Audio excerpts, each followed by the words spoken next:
Oke, bismillahirrahmanirrahim. Assalamualaikum warahmatullahi wabarakatuh. Perkenalkan, nama saya Yulia Septiani dari Prodi Pendidikan Tata Busana angkatan 2020 Universitas Negeri Jakarta. Baik teman-teman, di sini saya akan menjelaskan mengenai desain aksesoris dan juga minimalis yang saya buat. Oke, baik teman-teman, sebelum memasuki ke produk atau penjelasan produk apa saja yang saya buat, kita sama-sama pahami dulu mengenai pengertian dari aksesoris dan minimalis. Nah, untuk aksesoris sendiri adalah benda yang digunakan atau dipakai seorang dalam menambah atau pelengkap busana saja. Contohnya itu seperti kalung, gelang, anting, dan lain sebagainya. Sedangkan untuk minimalis sendiri adalah pelengkap busana yang sifatnya melengkapi busana mutlak. Tapi di samping sebagai pelengkap, minimalis juga mempunyai nilai guna untuk keindahan seperti sepatu, tas, topi. Jadi gitu. Untuk aksesoris ini dia tok untuk hiasan saja, tetapi untuk minimalis itu mempunyai nilai guna tertentu. Contohnya seperti tas, gunanya adalah untuk menyimpan barang, seperti topi yang digunakan untuk menghindari dari panas dan lain sebagainya. Selanjutnya, hal yang penting dan juga harus teman-teman perhatikan adalah inspirasi sebelum teman-teman membuat suatu produk. Nah, untuk produk kali ini yang saya buat, inspirasinya dari sunflower atau bunga matahari. Kenapa sih saya mengambil inspirasi dari bunga matahari ini? Nah, kita simak penjelasannya. Jadi bunga matahari ini adalah bunga yang populer dan juga cantik di dunia. Nah, bunga yang banyak disukai ini memiliki tampilan khas dan berbeda dari bunga lainnya. Nah, bunga matahari mempunyai kelopak bunga yang besar berwarna kuning cerah dengan coklat pada bagian tengahnya. Nah, bunga ini bisa tumbuh tinggi mencapai 4 meter. Juga bunga matahari ini melambangkan loyalitas atau kesetiaan karena tumbuhan ini selalu mengikuti arah matahari. Nah, selain itu, bunga matahari ini salah satu bunga yang banyak manfaatnya. Nah, kita semestinya juga begitu, memiliki harta, tahta, dan kekayaan fisik yang dimiliki, kita sebaiknya memberikan lebih banyak manfaat bagi orang banyak. Untuk itu, atas dasar kecantikan bunga inilah saya terinspirasi untuk mengangkat tema bunga matahari dalam karya saya. Jadi, kenapa saya angkat bunga matahari ini dalam produk yang akan saya buat? Yang pertama, karena bunga ini adalah cantik menurut saya. Kemudian juga dari filosofi bunga tersebut juga sangat bagus, yang membuat desain saya tuh terinspirasi untuk lebih bisa bermanfaat lagi kepada orang banyak seperti halnya bunga matahari ini. Oke, selanjutnya ada beberapa motif yang saya gunakan dalam pembuatan produk aksesoris dan juga minimalis yang saya buat. Di antaranya adalah tenun troso. Nah, tenun troso ini merupakan salah satu jenis tenun yang berasal dari Kabupaten Jepara. Tepatnya berasal dari Desa Troso yang terletak di Kecamatan Pecangan. Seperti namanya, kain tenun Jepara memang awalnya dibuat oleh masyarakat desa Jepara. Namun seiring perkembangan zaman, maka banyak desa-desa sekitarnya juga yang memproduksi kain tenun troso ini. Nah, kenapa saya angkat kain tenun troso dalam pembuatan produk yang saya buat? Karena salah satunya adalah motifnya yang cantik dan juga warnanya yang identik kayak gitu. Nah, dari inspirasi desain yang saya paparkan tadi dan juga motif yang saya buat tadi, mungkin sebagian dari teman-teman udah ada yang kebayang nih desain yang kayak gimana yang bakal saya buat. Nah, di sini ada collection plan yang gak kalah penting sebelum teman-teman membuat suatu produk. Di antaranya, tentukan dulu inspirasinya. Tadi inspirasi yang saya buat adalah dari bunga matahari dan juga motif dari tenun troso. Kemudian looknya, teman-teman juga harus cari look yang seperti apa yang bakal bisa digunakan dalam pembuatan produknya. Look itu apa sih? Look itu semacam tampilan kayak gitu. Nah, di sini saya menggunakan look dari bohemian.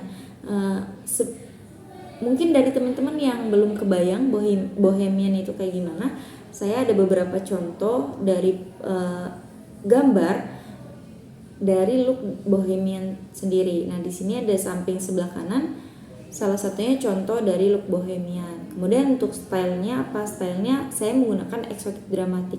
Mungkin dari kain tenun troso tadi teman-teman udah bisa kegambar untuk stylenya pasti bakalan eksotik dramatik kayak gitu. Nah, untuk target konsumennya juga teman-teman harus tentukan apakah target konsumennya anak kecil, apakah target konsumennya remaja, dewasa, ataupun orang yang usia lanjut kayak gitu.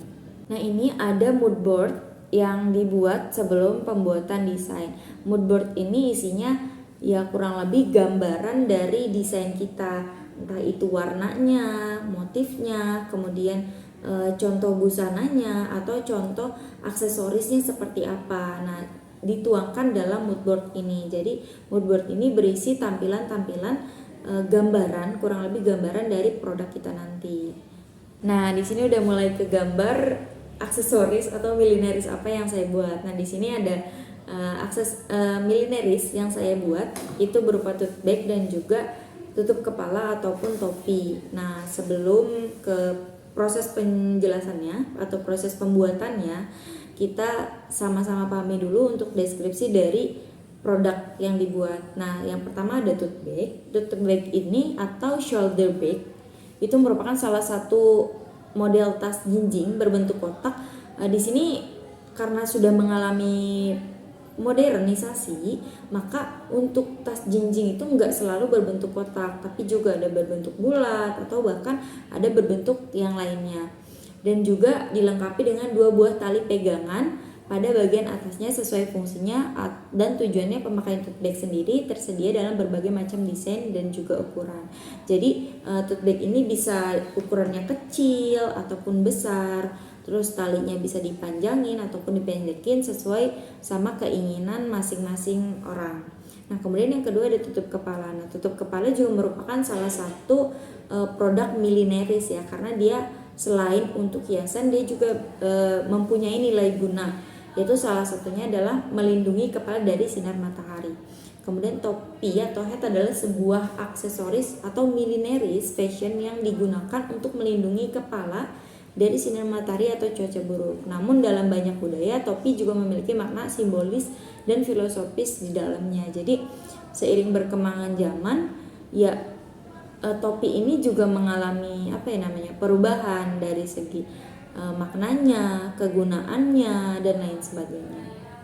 Oke, ini masuk ke penjelasan dari atau proses pembuatan dari produk pertama yang saya buat, itu adalah tote bag. Nah, jadi di sini konsepnya adalah zero waste atau dari bahan-bahan bekas. Maka untuk tote bag sendiri saya gunakan dari karung goni. Karung goni itu saya dapatkan di pasar-pasar bekas, orang-orang yang jualan sayur, yang jualan buah. Saya beli, emang kondisinya sudah bekas. Nah, karena kondisi yang bekas itu, maka di karungnya itu banyak noda-noda yang memang tidak bisa dihilangkan oleh air. Tidak disikat, walaupun dia disikat tetap noda itu kelihatan. Maka alternatif lain adalah dengan cara saya mewarnai karung goni ini dengan pewarna tekstil.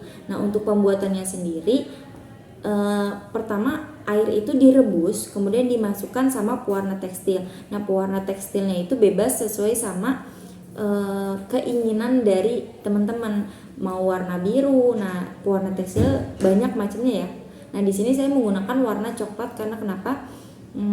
Karena fungsinya untuk menutupi kotoran-kotoran, maka saya menggunakan warna yang gelap. Nah, kemudian setelah mendidih, air itu dimasukin garam. Nah, garam ini fungsinya buat apa? Garam ini berfungsi untuk mengikat warnanya agar tidak luntur. Nah, kemudian si karung goninya itu dimasukin ke dalam panci, direbus hingga airnya mendidih. Setelah itu diangkat, ditiriskan, disiram pakai air dan juga dijemur. Nah, setelah dijemur itu, maka barulah teman-teman bisa motong sesuai sama desain teman-teman. Nah, di sini karena desain saya bulat, saya motong bulat dan bagian-bagian lainnya kita disesuaikan saja sama desain teman-teman. Nah, setelah dipotong, maka lanjutlah masuk ke proses penjahitan. Nah, untuk hasil yang rapi disarankan setiap dijahit harus langsung disetrika, karena biar apa? Biar si kainnya itu rapi. Nah, karena sifat karung goni ini memang kasar, terus juga kotor, maka saya lapisin dengan kain pelapis di dalamnya. Nah, kain pelapisnya ini bebas aja teman-teman mau pakai bahan apapun. Nah, di sini karena adanya katun, maka saya memakai kain katun. Nah, kain katun ini dipotong sesuai sama pola yang tadi, pola yang awal dari karung goninya.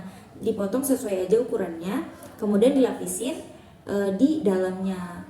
Jangan lupa ditindas agar rapi. Nah, setelah memang sudah terpasang kain yang di dalamnya, barulah teman-teman bisa menghias dari si tote bag ini. Nah, di sini saya memakai hiasan berbentuk mutiara-mutiara. Oke, nah selain itu di sini saya juga menggunakan beberapa hiasan-hiasan untuk melengkapi dari tote bag yang dibuat atau produk yang dibuat. Nah, di sini saya membentuk setengah dari bunga matahari ya ceritanya, karena inspirasinya tadi dari bunga matahari. Maka saya membuat seperti bunga matahari yang dibuat dari sama-sama kain goni, karung goni kayak gitu. Nah, setelah itu teman-teman bisa masang tali dari shouldernya untuk dijinjing. Untuk talinya teman-teman bisa sesuaikan sama desain teman-teman, bisa panjang ataupun pendek. Nah, kurang lebih gambarannya seperti ini ya teman-teman untuk produk pertama, yaitu tote bag yang saya buat. Nah, untuk teman-teman yang masih belum kebayang cara pembuatannya kayak gimana, teman-teman bisa simak video yang bakal saya tayangin, video singkat yang bakal ditayangin kali ini.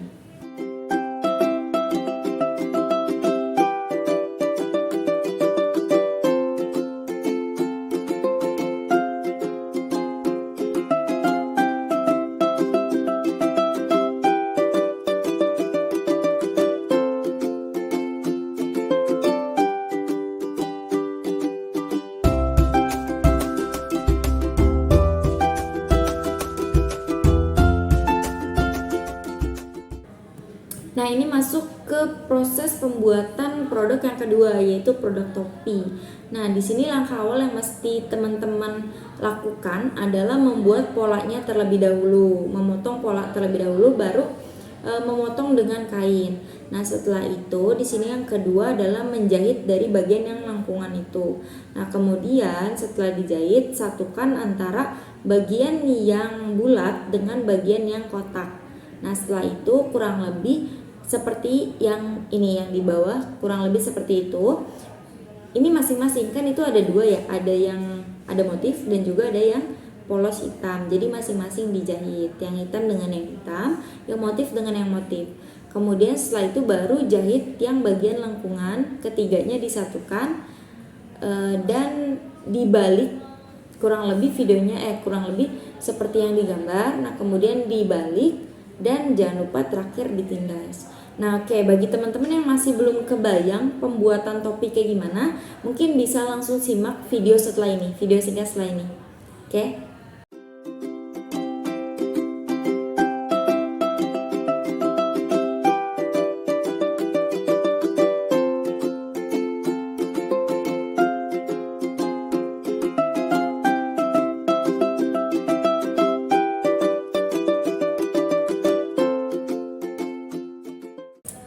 Oke, ini dia untuk hasil jadi produk yang kedua, yaitu produk topi. Kurang lebih seperti itu ya teman-teman. Bagi teman-teman yang masih belum paham, belum mengerti, bisa terus-terus diulang videonya ataupun tata cara yang sudah saya jelaskan. Nah, tutorial videonya bisa teman-teman pause atau kalau misalkan videonya terlalu cepat bisa teman-teman lambatin. Oke, sekian dari presentasi saya kali ini. Kurang lebihnya mohon maaf. Wassalamualaikum warahmatullahi wabarakatuh. Bye.